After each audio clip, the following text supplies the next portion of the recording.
on, everybody? Welcome to episode 951 of FloWrestling Radio Live. I'm your host, Christian Piles, joined today by James Dean Rader, Ben Funky Askren. We are in a new place, a new room. It is better than the conference room we were in, but it is not as good as what we will have. Not our final destination. It's not our final destination. We will have a big studio in like December, November. We'll see. But this will be our home, the home for FRL for at least the next couple months. So excited to be in here. Excited to be joined by Ben Askren. Ben, what's up, man? How you doing? I'm doing good. I was ready to go yesterday. We had a little false start there. A few people came to practice asking, where's our episode? Did I say something too crazy that they had to take it off the line? Yes, that's what happened. What happened? Yeah, that is exactly what happened. We tried to do a show yesterday. Didn't happen, obviously. Sorry, but here we are today. Oh, yeah. Attempt number Absolutely. 2. And it was disappointing because there's so much to talk about. It was kind of a crazy August news weekend, starting with the coach, all the coaching carousel. But really where we're going to start today is the news about Sammy Sasso. If you don't know, I'm sure you probably do, or at least know something. Sammy was shot in an attempted robbery in Columbus on Friday night, and he had 2 surgeries, and he was in serious condition for a while there. Now he's fortunately been upgraded to stable condition, and actually we've heard from Sammy. He tweeted out, God bless everyone for their support during this time. It's been tough as hell, but we are steadily improving. I can't thank everyone enough for being in my corner.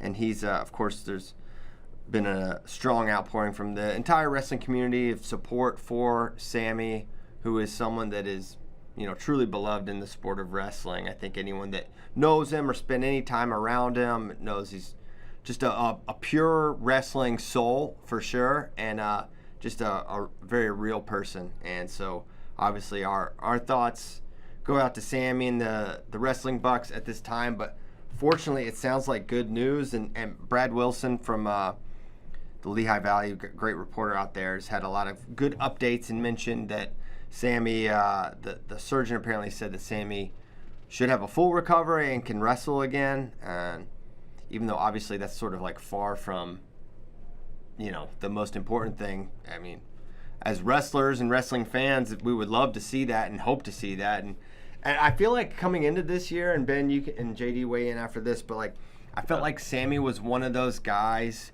who coming in was going to be, this is before the Gunshot, was going to be a kind of a fan favorite, a senior you want to see. He's been right there, 2-time finalist. He lost to Yanni, lost to O'Connor, and it's like, man, he'd be someone you'd be excited to see get it done his senior year. Now, can you imagine the fervor for Sammy if he's able to wrestle this year and potentially contend for a national title, which based on his abilities and skill set, he obviously can, but recovery is a thing. But I feel like he is going to be the fan favorite for this season. I would say that would be the case. I mean, I kind of think he probably already was. Right. He's someone that people like, and then someone that I think there's always those things where you want to see the senior win, especially if they've already came close, which he has a couple times. So I would say, yeah, for sure. And not just came close. You don't hear anybody say a bad word about Sammy Sasso. Yeah. Widely liked by wrestlers, fans, coaches. Just seems like pretty much everybody likes him. Yeah. And Christian, you said one thing earlier. You said something about it's far from people's thoughts is is he going to wrestle? But I got to assume for him, he's like, well, am I going to live? And then once they're like, yeah, you're good. Then he's like, when do I get to wrestle again? Yeah. I don't know him that well, but I, kind of, know him a little bit. And I got to assume that was his second question. I think you're probably right. That wouldn't surprise me at all. I mean, the fact that the surgeon is talking about wrestling, that's probably not coming up unless, Sammy's like, all right. He's bringing it up. Yeah, for sure. So you're 100% I think that was right. actually probably top of mind. For someone like him, it's probably top of mind because it does become such a strong part of you, and he probably does know he only has 1 year of college left, and hey, this is really important to me. When am I going to be able to do this again? Yeah. I assume this would make him eligible for medical potentially. I mean, yeah. That's a good assumption, I would say. You would think. If this doesn't, then what does? Yeah, everyone gets a medical for everything. So yeah, everything. I would have to assume yes, he will go get a medical if he wants one or would apply for one. I don't know. I mean, this is sort of uncharted. Like if he tore an ACL or if he had a labrum or something, it's like there's like a precedent for timelines for that. But for a gunshot wound to the stomach, I have no idea. But yeah. So anyway, we're trying to keep y'all updated as more news comes out. There was a tweet from a Columbus reporter here. I'll pull it up quickly so I don't have to. From Kate Seifert. She said new info from Columbus police regarding shooting that injured Sammy Sasso. He was in an alley in the 1400 block speaking with a couple of children when two unknown suspects approached. A confrontation between the suspects and the victim ensued, at which time one of the suspects produced a firearm, shot the victim. Suspects then stole the victim's vehicle and fled the scene. So his car was stolen. Then, in the early morning hours of Sunday, the victim's vehicle was located and recovered in the area of Sunbury Road and Easton Way. Kind of ironic. It's from the Easton area. The vehicle was impounded at the Columbus Police impound lot where it was processed for evidence. So they stole his car. He's in this alley talking to kids, and it's weird. There's a news report with the kids talking. There's literally like an 11-year-old child that was there when it all went down. So sort of a weird circumstances around his robbery. They call it attempted robbery, but if you get the car, I think you were successful. You successfully robbed. I think so. Now, Sammy, he's got to take up a page out of the Brian Robinson Jr. book. Make the NCAA finals come out to many men. Yeah. 50 Cent. That would be a good move. We'll see if he does it. Sammy may view that as cliche. Not a cliche guy, so who knows what he'll do.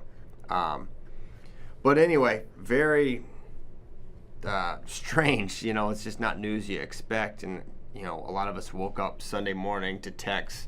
It was circulating pretty widely then. And late that night, I had a bunch of missed calls about it. So yeah, glad he's doing well as well can be for his circumstance, and we'll keep you updated. Nice. Anything else before we move on, Ben? Hey, you want to know what just happened to me? What happened to Ben? Well, yesterday, one of the things we do once yearly, we compile a list of all of our athletes, right? Self-compiled, so we put out a questionnaire essentially saying like, do you want to be recruited? What class are you in 2024, 2025? What are your grades? What's your ACT? What's your parents' information? What's your all these things, that would be valuable to college coaches. And then we send them to college coaches. So hopefully it makes it easier for coaches to recruit our guys, right? I just got an email back and it said, please take me off your list. And I'm like, oh man, does he not have the job anymore? Like, this is Division One head coach. Like, does he not have the job anymore? And then so I Googled it. I'm like, wait, he's still the head coach. And then so I sent him an email back. I said, I'll take you off my list, but is there a specific reason you don't want to recruit any of my guys? What do you say? So we'll see what he says. Who is this? I'm not gonna. You won't tell me stuff on the radio. I don't want to put this. I don't know what he's got against me or against my guys. I'm not certain. What conference? It's not a big time school. We'll say that. So. This man hates winning. Wow. I don't know. Maybe Wisconsin kids can't get into school. I don't know. I'm not certain on what the reasoning is. Wow. Yeah. Please take me off the list. Take me off your list. Because I have a list of about 40 colleges of, a lot of them are Wisconsin schools. We have a ton of D3s, right? So all of them, and then lots of places where like guys are on the teams at other places, so we've got to know the coaches. Yeah, he said, take me off your list. Man. I know, right? I'm cleaning up that inbox. I can't wait to get it. I'm going to stop this show in 5 minutes just so I can call Ben and find out which coach said this. Oh, it was, I thought maybe he got fired, but it's on their website right now. He is currently the head coach. So maybe I missed something. Well, there you go. That's funny, right? Yeah. Speaking of coaching changes, Speaking of coaching team, good segue. Ben is such an industry professional, guys. So, Espo to USA Wrestling. I don't know if we've even got to talk about This that is the yet. secret you were keeping the secret last week when we were Well, talking. this was a few of this. Yeah, the Coleman thing and the Espo thing. Yeah, that's what you were getting on me about. Mm-hmm. I didn't give it up. I don't Didn't give squeal, it up. man. So Esposito's going to USA Wrestling job. He was at Oklahoma State for 21 years. Dude, that's crazy, huh? That's a long time. That's a long time. He did a great job at Oklahoma State and moving on to USA Wrestling, which it's a great job. Awesome opportunity for Zach. I think he's going to love it there. And that created an opening at Oklahoma State. Zach was the associate head coach. And then Wednesday night, there was a team meeting at UNC, and they told the team that Coleman was going. And then for whatever reason, it took a long time for it to be all out there publicly. We had to wait till yesterday morning. But the stories that were reported Thursday and then retracted were ultimately true, that Coleman was going back to Oklahoma State. So the big news there, one, Coleman's there, but two, it creates an opening at UNC, which is, if you talk to coaches in the, in Division I, they're like, UNC's potential is insane. What that school could be. Can I push back on that? 'Cause Push. I always hate the talk of potential, right? Man, no one's done it there, right? When was the last time they got a trophy in Chapel Hill? Well, I think it's been quite some time, if ever. If ever. Well, I think maybe they did a long potential is all about what hasn't been realized. So yes, Of course. Okay, so yeah, that's I say potential, and that's But why? that's, Well, that's okay, what so I mean. can I put? I'm pushing back on all Well, these allow me coaches. to push, repush. Okay, push. Let's push, go. repush. Tell me why they have potential. Tell me. So Smooth this out. a couple reasons. One, they have imagine 9.9 scholarships plus Cornell level financial aid. Okay, so the resources and the money they're able to get guys is really significant. They're able to get. But they someone told me Coleman was always complaining he couldn't get guys into school. This is what I have not heard this from Coleman's lips, but I heard it from a good source who was very close to him. I haven't heard that. They created a fake class Hold for on. their football No, players. they did. Don't put that on Coleman and UNC. That's just something that. That's just something their football program That's just did. some classic UNC. Well, I'm saying Coleman should have cooked something up there. They're not letting the rest. If the football program could do it. UNC is not letting the wrestling coaches cook like that. First of all. Second of all, I mean, yeah, they don't get everyone. It's a very prestigious school, but you can get more in than you can for like an Ivy or even like a Stanford. So I think, yeah, you can't get in everyone. For example, just because Coleman's there now, like who you can get in at UNC versus who you can get in at Oklahoma State, yeah, that is going to be a different list for sure. You're not going to be able to get in, but you can get in a fair amount. I'm sure there are some recruits that they had to pass on at UNC, but I don't think it's a huge. It's no Harvard. It's no Harvard. I don't think it's that big of an impediment. You've got, it's one of the biggest, if not the biggest, athletic brand in college sports. It's up there. Okay. And great location. Have you ever been to Chapel Hill, Benjamin? I actually haven't. I've been to Raleigh a whole bunch of times and never went to Chapel Hill. Chapel Hill is ridiculous. Have you been? I've never been. Oh, it's pristine. Well, so I mean, okay. So what I was gonna say, I guess so. My pushback would be obviously geographically, it's a nice location and a nice city where people probably want to live. That's positive. Full funding, also positive. Big brand, maybe not a big brand in wrestling, so we'll say a small positive. The conference is okay now, right? The ACC hasn't always been okay. It's better now. So that's like, we'll say a small positive, but, a lot of the best big kids. Thank God Shane's not here to rage on about the Big Ten. But, that may be impactful to some kids. Good, but not great school, right? So, like, Ivies are better, but it is a good school. So it's got a good mix. But I just feel like that is the case with there's kind of a lot of schools that could kind of fit the bill there, and maybe even some of the Big Ten might be more desirable.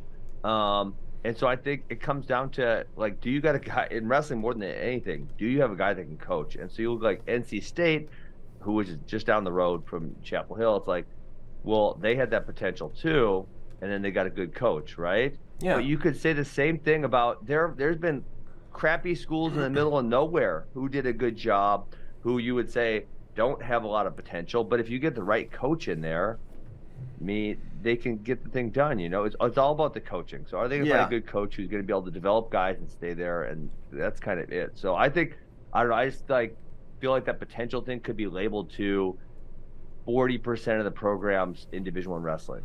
Yeah, I don't. It's far better than a top just 40% job in wrestling. Okay. I'll die on that hill for sure. Potential, yeah.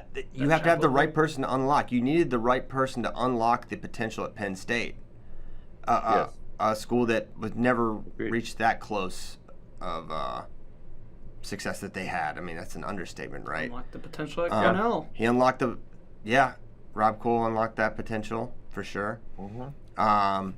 Hold on, JD, that's a great example of someone who said, they don't have great potential. It's a crap place to live, middle of nowhere, New York. It's an Ivy, hard to get kids into, no scholarships, right? And you could go down the list, and there's a whole bunch of things, but Rob Cole did a great job, made it happen. I mean, that would be a school who did not have a ton of potential, and Rob Cole made them a really, really elite wrestling program. Ithaca's a crap place. It's cold. Ithaca's a crap place. Do you really want to live there? Well, not particularly, but I wouldn't be. See, tell the truth. Well, I wouldn't lament it if I were there. It's not the worst. Okay. It's nice little town. Where's the worst place to live? Worst D1. Bro, I'll tell you right now. State? Oh, I'm not going to say that. No. What's the worst one? There's got to be a worst one. There's got to be one that this is the worst place to live. Well, I'll just tell you this. When we drove to Colorado Springs, we went kind of northwest. Texas is, man, most of Texas is not a place you would want to live. It was desolate and horrible. I was like, man, living in Austin, it was right near Dallas, right near Houston, in Austin, San Antonio. There's nowhere else you really want to be unless you're at South Padre or something. Not great. So I was thinking, and I was like, but there's no D1s over there, Christian. So you got to answer the question. Unless you want to be Rich Oilman. I'm not gonna say the worst Why division. Not? Well, maybe what I'll say. Where would I just not want to live? It's Give not me that it's some a bad crap place. places. Buffalo, too much snow. Don't want to live there. I would not. I would probably take a lot of snow over more extreme cold weather. A la like a North Fargo? Dakota. Yeah. And it's windy in the winter there too. Yeah. I'm not playing this game. I did not agree to this game, and I'm not going to say the worst division. This is a fun game to play. We should play. You guys, Flo should make a poll. You should do a bracket. Which place would you least like to live of all the Division Ones in the United States? That would really endear us. There's also to those a lot of schools. other factors besides if we're just talking straight up town. No, we're talking straight up location. That's straight up location. Crime rate. Well, so some people might hate cities, right? So then for those people, they would vote out, say, Columbia. There's no way in hell they're going to live in New York City. Not going to happen. Man, the idea of, Ben, can you imagine if you had your whole family living in New York City? To me, that would be just the most annoying thing to live in. As a family, not good. Oh, brutal. If it was just me or me and Katie, that'd be one thing, but yeah, so that would be for me. The prestigious Ivy League University in New York. I would not want to live there. You're thinking the easy way out. But if I were a college kid, Manhattan sounds kind of neat. Yeah, sounds cool. So I don't know. I'm not playing this game. I don't even want to be around it Oh, anymore. that's a fun game to play. Hey, you want to know one of my stupid theories about wrestling? But North Carolina puts it off. Okay. Okay, one of the reasons why Pennsylvania is so great is they have, and they've had more in the past. There've been a few that have dropped, but I believe they still have 14 Division I colleges, right? Yeah. So if you have 140 varsity spots of wrestling, and then obviously, inevitably, some of that population is going to go coach or teach or whatever, right, as they graduate and get older, you're going to have a lot of high-level wrestlers influencing younger generations, and there's going to be a plethora of them. So that would therefore mean, Pennsylvania's the best, right? And so certain other, Ohio has, I believe, 5. But North Carolina has 7 Division I's, and they're still not very good. Virginia has 6 Division I's. They're still not very good. I beg your pardon. They're not very good. How many Fargo All-Americans they have? I don't know. I can't count that high. That one. So my theory about Pennsylvania does not hold up when you apply to other states. Yeah, it's North coaching. Carolina or Virginia. It's coaching, and that's why Texas isn't. If you have good coaches, you'll be a lot better, and if you don't, if it's your football coaches are coaching all the high school kids, that's a big problem. So, but do you think the Division I wrestlers from North Carolina and Virginia move back other places, or like why do you think they don't stay there and coach in mass? Well, one thing that may be true is if you go from, if you wrestle in Pennsylvania, there's probably a good chance you're from Pennsylvania. If you wrestled at, Franklin, Marshall, Bucknell, or even Penn State, a higher probability you're from that state. Whereas there's less of a probability that you're actually from North Carolina, which means There's a good chance you're from Pennsylvania if you're wrestling in North Carolina. Yeah. So you maybe just go back home there. But yeah, you're right. It hasn't really improved. Trickled down. Yeah, and it takes a while. Okay. So open an AWA down there. Oklahoma State. I told you, I think he's crazy. Leaving a head job for a head assistant, and obviously the beautiful Chapel Hill, which I've never been to, but I have heard it's nice. For Stillwater, that's a tough trade right there. Well, let's get into that because there's so much discussion about, okay, is this an heir apparent type of job? Is that what this means? Does this mean that Coleman Scott is the next head coach at Oklahoma State?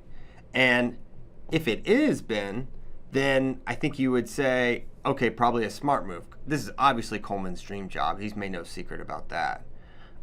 So if that's the case, for all we know, he got a raise, right? We can find that out. It's entirely possible. I don't think he got a raise, but even if the pay were to go down, cost of living. Cost of living is probably like half or less, right, in Stillwater. So I remember when I was considering Mizzou a handful of years back, and I looked at the cost of houses down there. I'm like, damn, like Wisconsin's not even that expensive, and I can get like a double as big house for the same price. This is crazy. So from Chapel Hill to Stillwater, you could probably get like a mega mansion for the same price you get a small house for in Chapel Hill. Yeah, that is possibly true as well. So yeah, I think I would imagine from a resource perspective, if I had to guess, at worst it's like even. I wouldn't be surprised if he's making more. You think so? I just said I wouldn't be surprised. But the UNC job had to pay well. Let's see. Coleman Scott. What else happened? Coleman Scott's salary?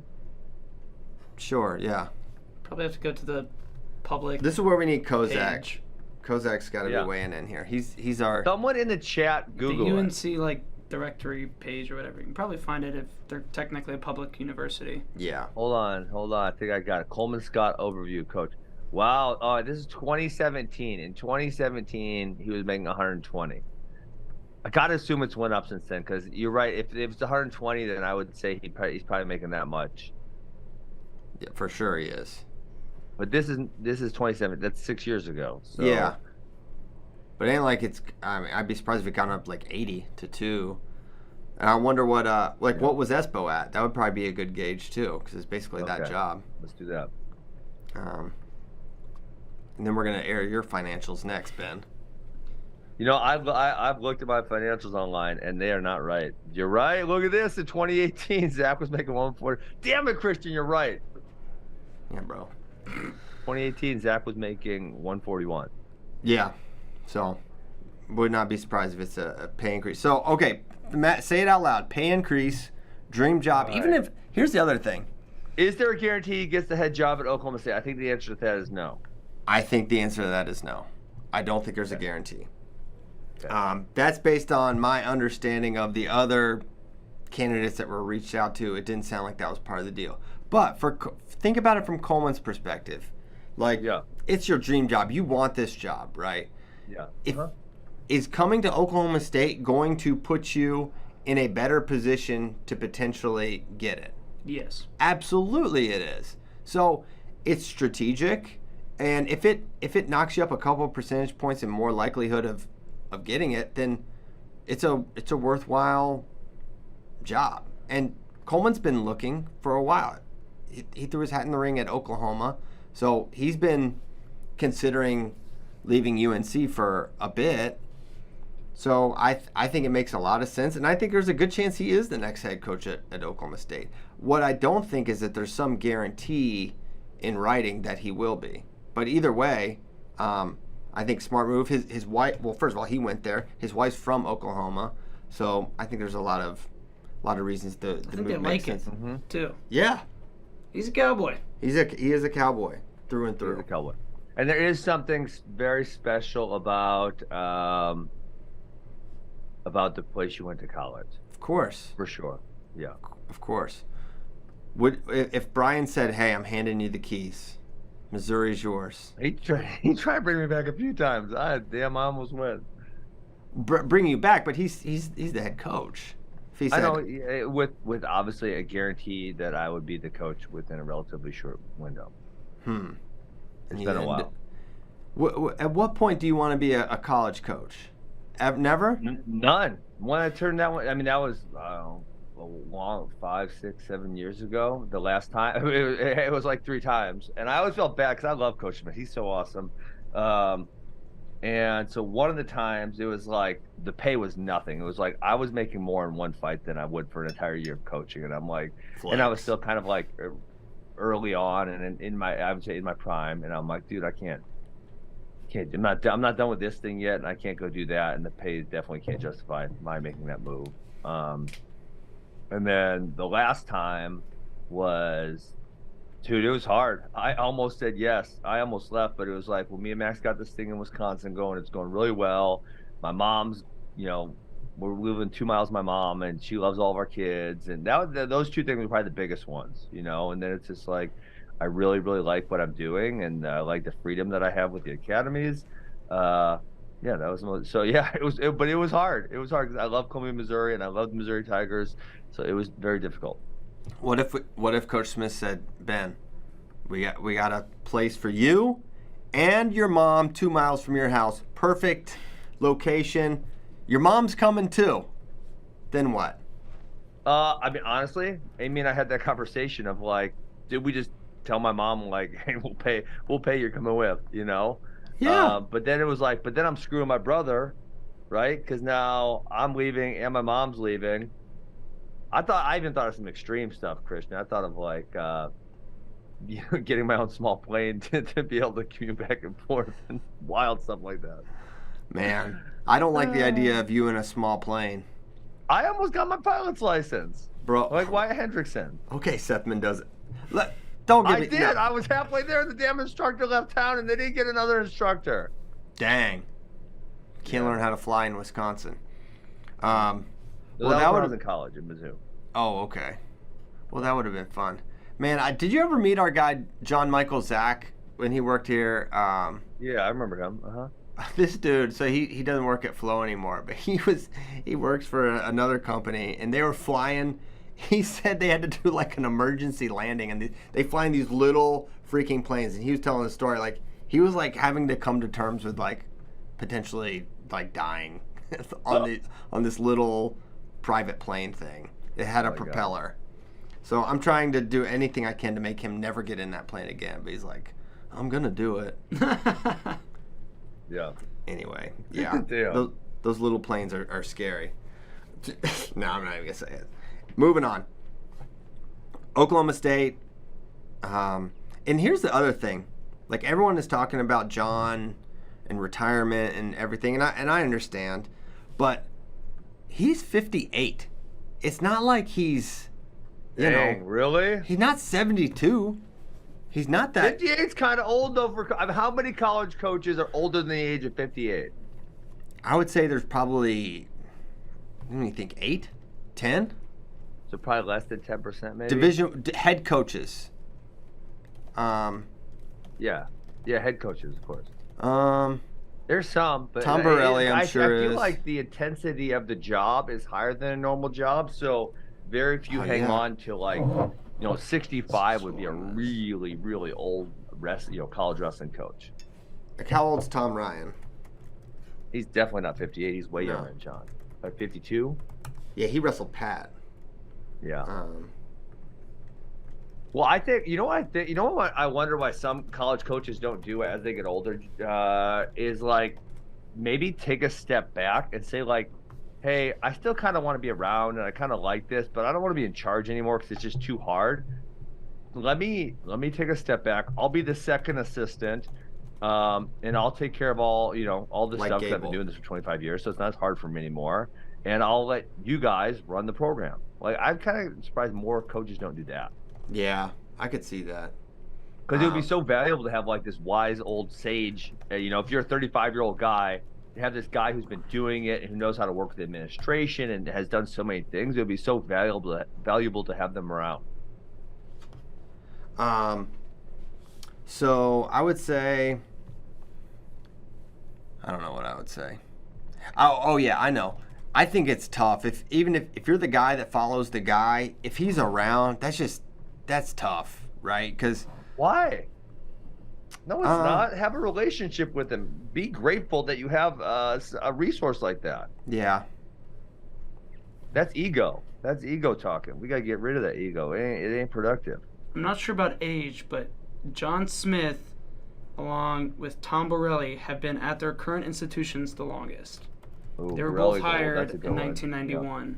I would say Mark Manning's got to be close to John Smith. Oh, yeah. also. Mark Manning That was would be hired at one I would Nebraska in think of. 2000 as head coach. But I can't think of anyone older like those. That would be the three, and I can't really think of anyone older than that. I think Yeah, everyone I else guess- is younger. it's a good point. Maybe there's a couple. Yeah, I mean, with J-Rob was older, but he hasn't been a coach for 6-7 years now, I guess. Yeah, Or it's been a minute. Yep. Okay. So that's that. We're kind of telling you what we know or think, and we'll see how long John remains and what it means for Coleman. But I think it's a smart move for Coleman, or I understand it, at least I'll say. And then we'll see on the UNC front. That's a Yeah. in my opinion, it can be a top 10 program, team that finishes in the top 10. I think they can do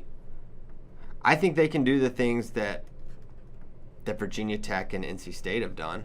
I believe that. That's its potential. But Yes, I agree with that. those teams have it rolling, and along with another thing I was going to push back, like you said, it's a good school, not a great school. Them or Michigan are the number one public schools in America. Really? Every year. They flip flop. Yeah. Come on. Yeah. UNC's that good? Better than Yes. say Wisconsin's supposed to be really good at academics. Are they better than Wisconsin? Yeah. Really? I believe so. That's what I was told this weekend by a coach that would Okay. definitely know that. University of North Duke? Carolina Duke's Chapel not Hill public, huh? admissions is most selective No. with an acceptance rate of 19% and an early acceptance rate of 25.7%, according to U.S. News and World Report. UNC. Okay. Anyway, Dang. fifth among. All right, in 22 it was fifth among national public.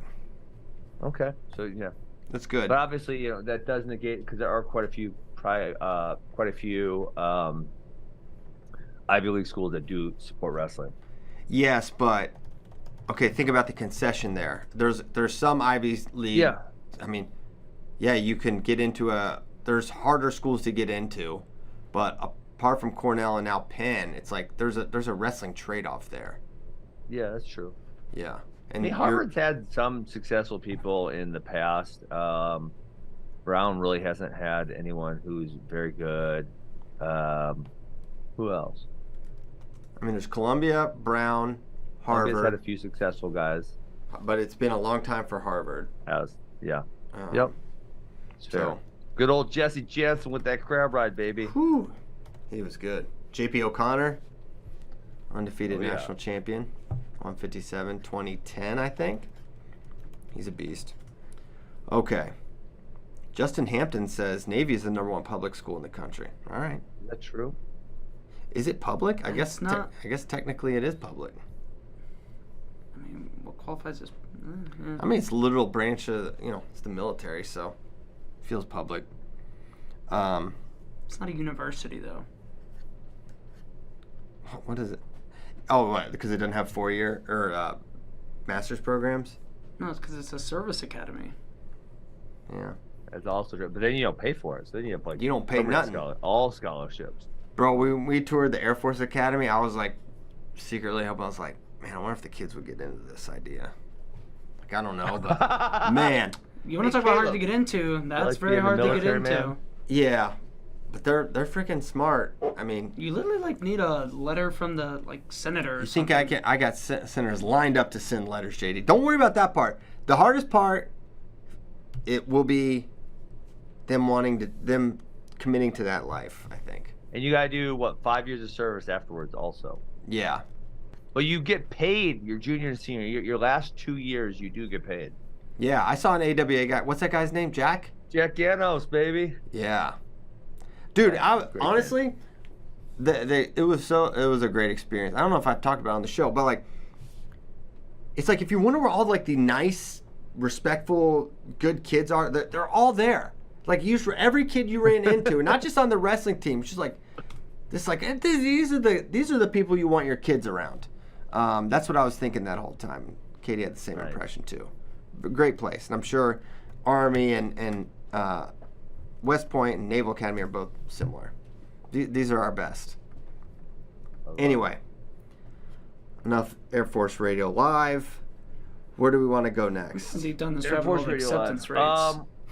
He's looking at The University of Florida. That is shocking to me. It's a good school. That is shocking to me. Yep. No way. It's I had impossible. a friend that went there, and I was like, "That's a good school." He's like, "Yeah, it's really hard to get Speaking of into." which, Swamp Monsters, the Netflix Untold, comes out today, I believe. It might already be out. Swamp Monsters is what it's called. Yeah. Oh man.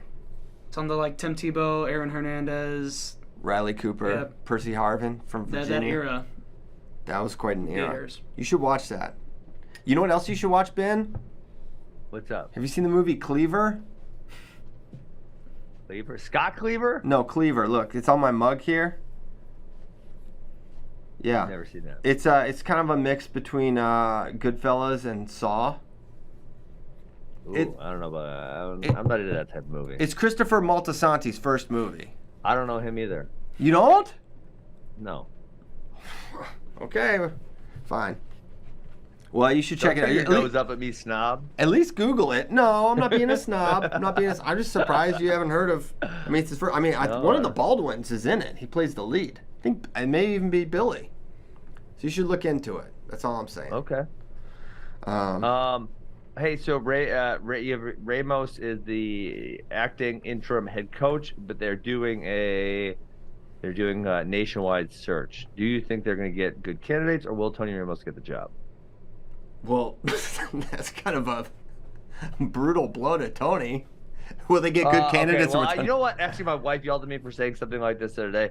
Sometimes I don't say things properly, right? I won't tell you what I said the other day in front of someone else. But I said, okay, Tony's a good candidate. Are they going to get other good candidates that Yes. are qualified for the job? And if so, will one of those candidates be better than Tony? Is that more fair? There will be good candidates, We 100%. talked about it. It's a good position. It's a great job. They're going to get really good candidates for sure. Okay. I think it will be hard for. Who's the best candidate right now who's not a head coach somewhere else? That's not a head coach somewhere else. That's a tough one, right? I mean, There's the obvious Casey and Cody. They ain't leaving. But they don't Ignore count. them. They don't leaving.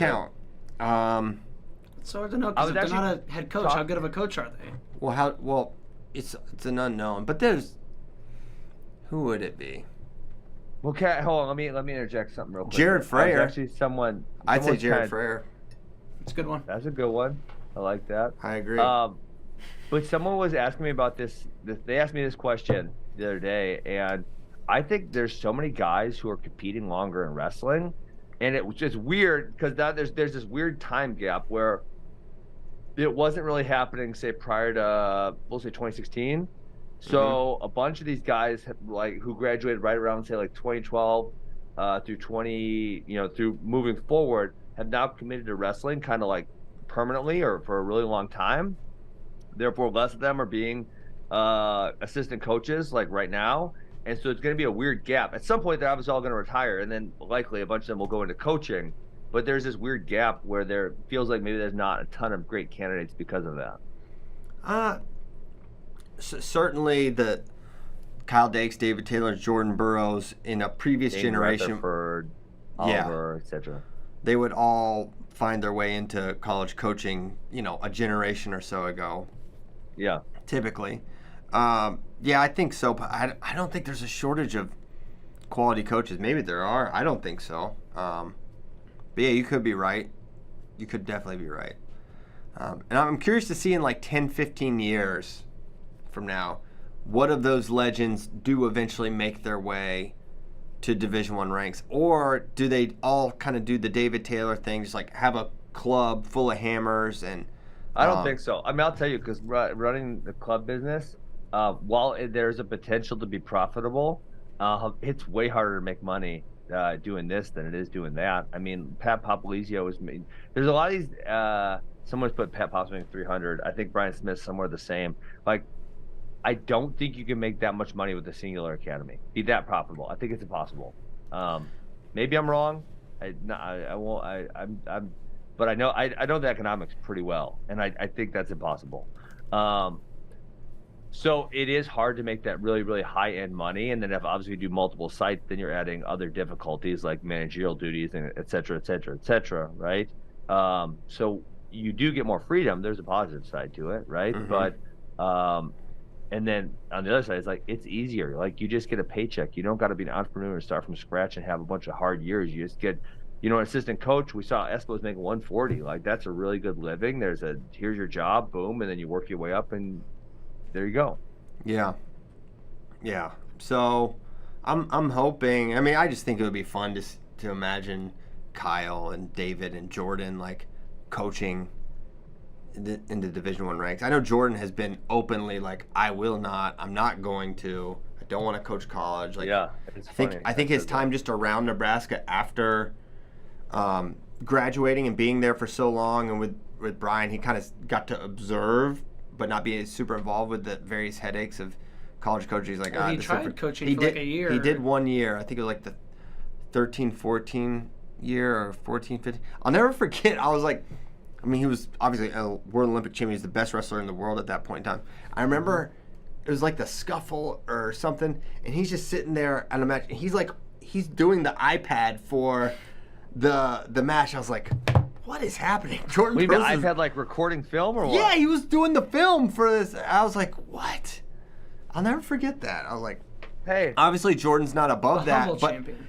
Don't be above that. Sometimes you got to mop the mats, Christian. And of course he's not, but it was still just strange to me. Like he's at the height of his powers and he's filming this on an iPad. Like that was just, it just stuck out. I mean, and Dake's been on staff a couple different times at Cornell over the years. I think there was a time both Dake and Burroughs were coaching. I think so. Jordan might be too busy fighting David Taylor. What the heck? Oh yeah, let's talk about that. Listen, that seems perfect to me. Does it? Yeah, if they both want to have one fight, they want to have a fight. Seems like they do, right? And they only want to do one. They don't want to make a career out of it. It doesn't seem like, just go fight each other. Because say you really want Jordan fighting a nobody for his one fight, and the answer to that's no, you don't, right? That's lame and boring and probably too easy for him. Kind of like Bo Nichols' early fights, too easy for him. And then what big name is going to say, hey, I want to take on this really, really uber elite wrestler? Like, that's not going to happen, right? So who is he going to fight?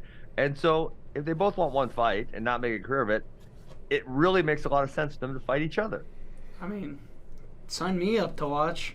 I mean, I will watch because how could I not? But also, I don't want that. It's like, how about this? Here's a crazy idea. It's crazy. It's a little off the wall. Okay. How about you wrestle each other? Because the last time They already did that. and it was great. Why would I don't want to see? Christian, what about what they want? They want to have a fight. Yeah, I'm talking about what I want. Yeah, they may want to fight. Stop being selfish. I want to watch them do what they're best at. Just like I want to watch Gable Steveson do real wrestling. Yeah, that's what he's best Christian, at. Why can't they do other things if they want to? I'm not saying. They're not saying I want to leave wrestling forever. They're just saying I want one fight. Ben, I'm not saying what they can and can't do. They're Let them have some fun. They can do whatever the heck they want. I'm saying what I want. I don't want to see that. See, piece of traditionalist. Not once. I like the freak show once, stuff. You're not Sign saying me you up. can't see it just once. I will watch. I've already said I'll watch. I'm watching. Okay. I'll watch them arm wrestle.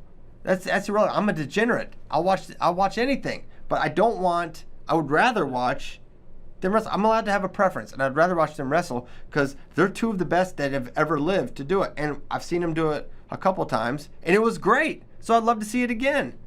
Whereas I don't want to see the Muay Thai of Jordan Burroughs or the Jiu-Jitsu of David Taylor. I don't care about that. I want to see them wrestle each other. Okay, I understand. I fully understand what you're saying. You don't get But it. let's deal with the reality. They have both said, I would like to fight. And I just walked you through, like, the possibility of their opponents. Like, they're either going to have to start off with a person who's not very good, kind of a nobody. And they're going to be way better than them, right? It's not going to be competitive. Or they have to fight someone really good who's got a big name. But who's going to sign up for that? Who's going to say, I want to fight David Taylor and he's going to take me down 27 times and smother me? They don't want to do that. Come on. For sure will. The reason it is actually interesting to me is because of the unknown. We know how good they are at wrestling. They're the best in the world. Yes. But are they that good at MMA? Are they that good at basketball? jiu-jitsu? Let's see. But we're Let's never really let's gonna roll know out a the answer to basketball, that Ben. question fully, JD, because in order to answer that question, we'd have to see them do it for a Right. while. You know, like with a Bo Nickel, and this is Bo's going through this process. In the beginning, you got to fight all these kind of nobodies, right? Guys who aren't very good, and it's a mismatch. Like Bo is just so elite at what he does, it's not going to be competitive, right? Fights that guy who's eating Reese's cups or whatever. What But did that guy say? even now, Bo is like what? He's 6-0 or 7-0. Like the top guys still aren't signing up. They're gonna say, nah, he ain't ranked. He's new. I'm not fighting him. So it's probably still gonna take Bo, and they're moving Bo fast, right? But it's still probably gonna take another, I don't know, 2, 3, 4. So now we're talking about 10 fights to get to, a really highly ranked opponent. Like Jordan Burroughs and David Taylor, if they both want one fight, it makes perfect sense for them to fight each other. Okay. It's so perfect. Let's just do it. But no, here's the but.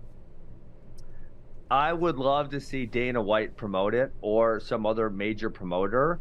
And, I think One Championship has done this type of thing because I don't want to see these two dudes fight on some small show where there's 500 people in the crowd. Because that ain't right for them, right? These are special, very special wrestling people. I don't want to see them fight in a sold-out 20,000 seat arena somewhere. That's what I want to see. Do it at NCAAs before the finals. Think the ESPN would let us? After the finals. Kind of a great idea. 20,000 fans. Who's leaving? There's no way ESPN will let us do that. I don't know. ESPN, UFC. If UFC's behind it, they're. UFC. Oh, there hired UFC CM Punk. promotes. That's not. Listen, now you're thinking. These are great ideas, Christian. UFC does a very small card right before the NCAA finals. You get maybe Bo Nickel in there, but then they can't control their own gate because the NCAA is taking the gate for the. We need two 20,000 seat stadiums next to each other. There's lots of those. There's lots of those. Globe Life in Arlington and Jerry World. They should have NCAAs. Battle at the ballpark. Real battle at the ballpark. Yep. All right. That's cool. I mean, if you guys knew what you're doing, you guys would try to sign them right now. Lock him in David while it's Jordan, hot. sign with Flo to do this fight. But then if you guys don't do it right, if you guys don't build this up, I'm gonna be really mad at you guys. Well. Yeah, I would love to see I'll it. commentate. Wow. Ben's on. I would love You that. guys don't have an MMA commentator, so I'll be your guy. You'd be perfect. Put Bader in with me. You and Chael. Oh, there we go. Chael, do it. He's in. That'd be great. Ben, would you have switched? You probably answered this before, but would you have switched to MMA if you were making a better living just wrestling, or did you have that don't think itch so. to get into the ring, like Jordan is Well, talking about? I think I feel the way these guys feel. I think they're like, hey, I like combat. That'd be fun. That was a natural thought for me and for them, right? They're having this feeling. But I also really loved wrestling. I love it, But so it's like I was looking forward and saying, well, I can't make a living doing this. I'm going to have a wife and kids, and I'm only so poor that I can't do nothing. So I'm gonna go do something where I can actually make some money. And I actually enjoyed it, right? Naturally, like they would, right? If someone said you can't wrestle anymore, you have to do something else, like they would enjoy fighting. But no, if I was making a reasonable living, like I don't think I ever would have left. And that was why I said I said that earlier with that coaching, like generationally. It wasn't until after Jordan. I don't know if Jordan was a pioneer or if it was just kind of a myriad of factors that happened. But prior to Jordan, people couldn't wrestle as a living. Mm-hmm. You know, like they couldn't do that for really long periods of time, maybe for a handful of years. And maybe they were also an assistant coach, but they weren't just a wrestler. Yeah. Yeah. All right. I don't know if we can pull it in, but did you take this picture of Shane Sparks' van? No, I found this van on the highway. I was in Michigan at the D-Glow, and I saw that van, and I'm like, stop, I need a picture of this van. You did take the I picture. the person driving the car, driving the same speed as the van, because I needed a great picture of it. That is incredible. I don't know if we can show it, but if we can. What's up? Oh, my gosh. Seriously, how Just amazing is listening, this? it is a large black Ram van with an airbrush paint job of Roadhouse. It's got Patrick It's Swayze, so awesome. and then what was the name of the old guy? I don't remember. Oh, I don't remember. They made him look like really young and majestic with the good flow on the right. But yeah, that's where Shane Sparks when he's going to duels, Wade. when he's got a Friday, Sunday in Wisconsin and in Minnesota, he's getting around in the Roadhouse van. That's how he's traveling. And the best part is it's like airbrush, like those T-shirts you Yes. get at the fair. I'm like so surprised JD hasn't rolled up with a shirt with this airbrushed on it. It's true. I almost I want one. I almost got you a we really cool shirt. We in should Colorado. make this shirt for Shane. He would wear it. We should get. I wonder if they could airbrush like a button-up shirt, like have a button-up shirt with like Swayze and the old guy just says Roadhouse on it. He would love it.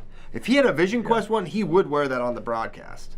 Did you Oh see my this God. Vision Quest poster from Australia or the UK that somebody sent us?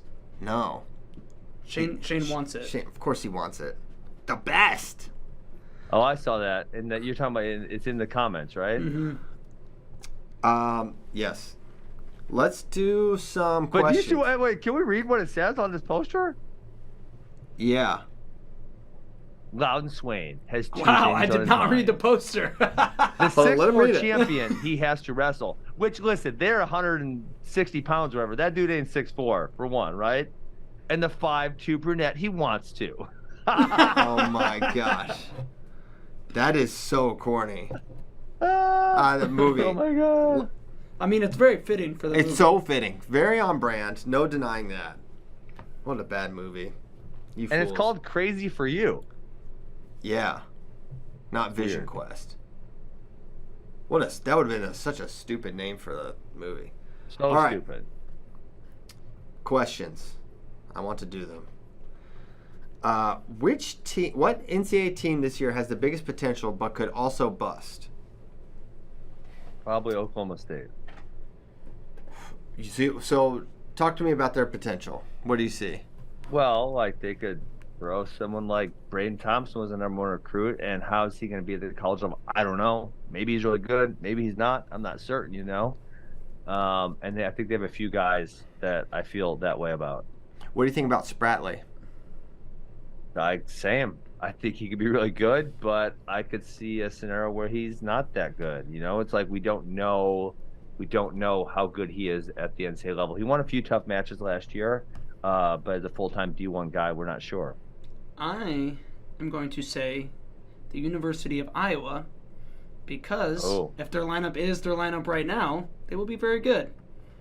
If they are imposed gambling sanctions like has been rumored and actually self-reported for a long time, their lineup could be very different. So Yeah. I'll say one, I'm going to presume that all their wrestlers will wrestle this year. I feel like Ohio State's a good one because, honestly, just look at last year. Like, they struggled all last year, right? And then they good Big Tens, great NCAAs, and they got a trophy. Yeah, But, like, that's true. They lost some duels. They had an abysmal CKLV. Like, it looked bad. But then they kind of wrestled up to their potential. But the inverse could also happen with a team like that. They could, and to the point I made about Oklahoma State, they have a guy like Nick Feldman. Like, how, he was out because of injury. How's he going to come back? Because, we were all thinking this is a guy who's going to challenge for an NCAA title, and we didn't really see him at all last year. Yeah. I'll say Michigan is a team with a lot of potential. Michael D'Agostino could win NCAAs. You got Chris Cannon. Davidson. But I'm saying, why would you say downside there? Because we've seen all these guys who've already done the thing, so we don't have to really worry about them. And you know what I'm saying? We don't say well. How did Cannon and D'Agostino do this last year? What'd you say? How did Cannon and D'Agostino do at NCAAs last year? Not as good as the previous year. Poor. So there's volatility there with those two guys. Shane Griffith. Well, they were just okay. So hold on, can I push back on that? I feel like there were guys at the NCAA level, unless you're say a solid top 3 or top 4 guy, that lots of times, hey, we should do tiers at some point. But the 5 through 15 is semi-interchangeable, and I feel like that's kind of one of my arguments on the NCAA point scoring is a guy. If they get the right draw and they get an All-American and they finish 6 or 7, that's big points. If they finish around 12, it's potentially no points. Well, that's the whole point of the question. It's the potential. Okay, fair. But it could also bust. That's why it's actually a perfect example. Right. Shane Griffith, he's a title contender typically, right? But he's had some variance in his performance, and he'll be at Michigan this year. So yeah. I think they're definitely a team. I'm trying to think of some. Hey, can I ask you a question quick here? Are we going overtime? Because I have 5% left in my battery. If we're not going overtime, I think I'm gonna be good. But if we're going past 9:30, I should probably run and get my charger. I think we'll be done right at around 9:30. Okay. Okay. Next question: if Aussie Man Strongboy fell in shark-infested water, how long would it take for Ben to jump in? Obviously, I'm getting in there. But, okay. Well, at that point, you probably don't even have the time to be scared. Yeah, your instincts kick in. Yeah. Someone got devoured in Egypt in the ocean by a shark recently. Yeah. The Real Avery Lynch, what happened to the Commando movie review? Okay, so I think on this Thursday, I forgot about that. We're going to set the tone. We're going to say, hey, Shane, can you commit to next Thursday? Can we commit to next Thursday? I will be somewhere on the road. We're going to find a date to commit to, and we're going to write it down, and we're going to say it out loud on the show, and we're going to do a Commando review, and it's going to be awesome. Commando is perfect for this. When do we have the full Who's Number 1 card? It's 2 weeks away. That is true. Don't we have that? We have it, right? Hey, we've released a lot of matchups. I don't know if it's the full... No heavyweight match. I know that. Oh, boo! Did we release this?